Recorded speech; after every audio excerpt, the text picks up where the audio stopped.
হ্যাঁ, যারা এই গাড়িতে পতাকা লাগাচ্ছেন এদেরকে আমি বলবো, এই আপনারা যেই পতাকা লাগাচ্ছেন আপনারা ভাবছেন আপনারা ধর্মকে ভালোবেসে করছেন, মানে হিন্দু ধর্মকে ভালোবেসে করছেন।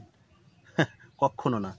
এই গাড়িওয়ালাটা আপনার এই পতাকাটা কিন্তু ওই খুলে সে যত্ন করে রেখে দেবে না। সে গাড়ি নিয়ে চলে যাবে, গিয়ে আপনার এই পতাকাটা কোনো গু গাদায় কোনো গোবর গাদায় ঘুষে দিয়ে চলে যাবে। এতে আপনার ধর্মর সম্মান অনেক বাড়বে।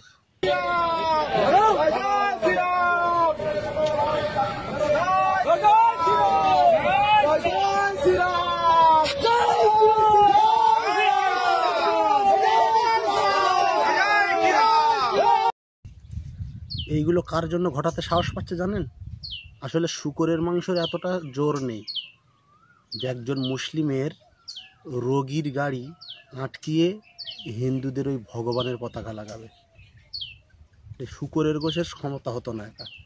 এখানে যদি গরুর গোস্ত না সঙ্গ দিত। আমি কার কথা বলছি আপনারা বুঝতে পেরেছেন নিশ্চয়ই। এই দেখুন, আজকে তো কলকাতা যেন সত্যি ওই মিনি পাকিস্তান হয়ে গেছে বা মিনি বাংলাদেশ হয়ে গেছে। মিনি বাংলাদেশ আর কি বলবেন, এরপর তো পুরোটাই বাংলাদেশ হয়ে যাবে যা সব চলছে। কলকাতার বুকে এই সাহসটা দর্শক বুঝতে পারছেন? হ্যাঁ, আমি মুসলিম হয়েও বলছি কথাটা। এই সাহসটা, বাসেতে গেরুয়া পতাকা ছিল তো কি সমস্যা ছিল? জয় শ্রীরামের পতাকা ছিল তো কি সমস্যা ছিল? সেটাকে মানে মানে খুলতে বাধ্য করা হবে, সেটাকে খুলতে বাধ্য করা হবে। হ্যাঁ, সাহসটা ঠিক এই জায়গাটাকেই পেয়েছে। আমি আবারও বলছি, শূকরের গোশের অতটা সাহস হয়ে উঠবে না পশ্চিমবঙ্গে যদি না এই গরুর গোশ ওর পাশে না থাকতো। আমি আজকে শফিকুল ইসলামকে একটা কথা বলতে চাই। তোর যদি সৎ সাহস থাকে, তুই নিজের নামের শেষে ওই ইসলামটা কেটে বাদ দে, তোর নামটা কেটে ঘোষ দাস মুসিকাওরা এরকম একটা কিছু রেখে দে টাইটেল, দেখবি তোর মুখী মোটার লোক হবে না। কেন বলতো? আসলে তোর নামের শেষে ইসলাম, আর তুই সেই নামের শেষে ইসলাম রেখে নাস্তিকদের মতো ইসলামের বিরুদ্ধে সর্বসময় কথা বলিস, যার কারণে তোর এই ভিডিওগুলো ওই গেরুয়া শিবিরে চলে। আর কিছু মুসলিম সমাজে চলবে, যারা ওই আমি কয়েকদিন আগে তোর বিরুদ্ধে বলেছিলাম না, শফিকুলের ডিএনএ টেস্ট করা দরকার, এবং শফিকুল ডাইরেক্ট বিজেপি আরএসএসের দালাল। কিন্তু সেই সব কিছু পাতি নেতাদের রাগ হচ্ছিল, মানে তারা টিএমসির বিপক্ষ দল। যখন আমি শফিকুলের বিরুদ্ধে বলেছিলাম তখন তারা বলছিল শফিকুল ঠিক আছে, তুমি ঠিক নেই, মানে আমাকে বলছিল তুমি ঠিক নেই। আজকে তাদের এই ভিডিওগুলো আমি দেখতে বলবো। যতদিন নওশাদ সিদ্দিকী টিএমসির ঘোর বিরোধিতা করত, ততদিন আরামবাগ টিভি নওশাদ সিদ্দিকীর পক্ষে ছিল। আজকে যেই নওশাদ সিদ্দিকী বিজেপির বিপক্ষে কথা বলা ধরেছে, তখনই এই শফিকুল ইসলাম এই নাস্তিকটার মুখোশ সঙ্গে সঙ্গে খুলে গেছে এবং এ ঘুরেও গেছে। এখন ডাইরেক্ট বিজেপি আরএসএস ওদের পক্ষ ছাড়া কথা বলে না। ইনি আবার নিজেকে মুসলিম দাবি করে, আমি মুসলিম। আসলে মুসলিমের ট্যাগটা না রাখলে মানুষ এর মুখে মুখবে না, যার কারণে টাইটেলটা রেখে দিয়েছে। আমি শফিকুলকে জাস্ট আরেকবার বলতে চাই, তোর নামের শেষে থেকে ইসলামটা সরিয়ে দে, একটা কুত্তাও তোর মুখে বলবে না। এটা আমি জোর গলায় বলে দিচ্ছি।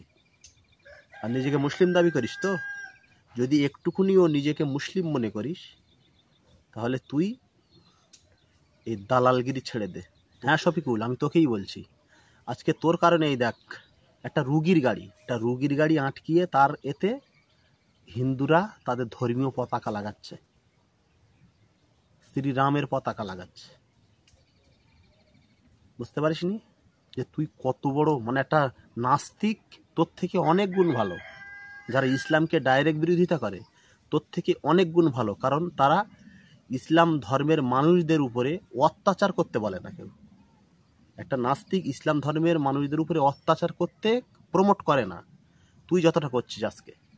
আসলে তোর পরিণতি কি হবে তুই নিজেই বুঝতে পারিস না। তুই যতই তওবা করে ফিরে আসিনি ইসলামের পক্ষে, আমি তোকে হুমকি দিচ্ছি না, তোকে কিন্তু মুসলমান যাদের ভিতরে একটুকুনি কিঞ্চিত পরিমাণ ঈমান আছে, তোর কিন্তু সহজে ছাড়বে না। তুই ইসলামের যতটা ক্ষতি করছিস, তোর কারণে আজকে এই যে মুসলিমদের উপরে অত্যাচারগুলো জাস্ট তোর এই কথা, তোর এই বক্তব্য, তোর এই ফেক মিথ্যা নিউজের কারণে হচ্ছে। ও নিজেই ইসলাম থেকে বাইরে চলে গেছে, নিজের নামটাকে রেখে দিয়েছে ইসলাম, মানুষ যাতে ওর দিকে আকৃষ্ট হয়। এবং গেরুয়া বাহিনী যাতে ওর ভিডিওটাকে শেয়ার করে, বড় বড় শেয়ার পড়ে, মোটা টাকা ইনকামের ধান্দা, এছাড়া অন্য কিছু না। তো ফ্রেন্ডস, এই সময়টায় একটু সাবধানে থাকবেন। এখন বিশেষ করে এই শফিকুলের মতো কিছু চারস সন্তান আছে যারা ইসলামের বিরুদ্ধে, মুসলিমদের বিরুদ্ধে সর্বসময় কথা বলে হিন্দু মুসলিম করে ঝামেলা লাগানোর চেষ্টা করবে, এবং ঝামেলা লাগিয়ে দিয়েছে, অলরেডি লাগিয়ে দিয়েছে। এই দেখুন না, আমরা যদি ঘুরিয়ে একটা কথা বলি সঙ্গে সঙ্গে বাওয়াল বেঁধে যাবে, যার কারণে এরা চেষ্টা করছে এরকম কিছু বাঁধানোর। বিশেষ করে কোনো ভালো হিন্দু, মানে কোনো হিন্দু এই ধরনের ঝামেলায় তারা যায় না। বিশেষ করে যারা এই গেরুয়া পতাকা লাগাচ্ছে, এরা ধর্মের উপরে ভিত্তি করে নয়, ধর্মকে ভালোবেসে নয়। এই আপনারা যেই পতাকা লাগাচ্ছেন, আপনারা ভাবছেন আপনারা ধর্মকে ভালোবেসে করছেন, মানে হিন্দু ধর্মকে ভালোবেসে করছেন, কখনো না। এই গাড়িওয়ালাটা আপনার এই পতাকাটা কিন্তু ওই খুলে সে যত্ন করে রেখে দেবে না, সে গাড়ি নিয়ে চলে যাবে, গিয়ে আপনার এই পতাকাটা কোনো গু গাদায়, কোনো গোবর গাদায় ঘুষে দিয়ে চলে যাবে। এতে আপনার ধর্মর সম্মান অনেক বাড়বে। তাই বলছি, নিজের ধর্মটাকে ছোট করার জন্য ওই বিজেপির খপ্পরে আপনারা পা দেবেন না।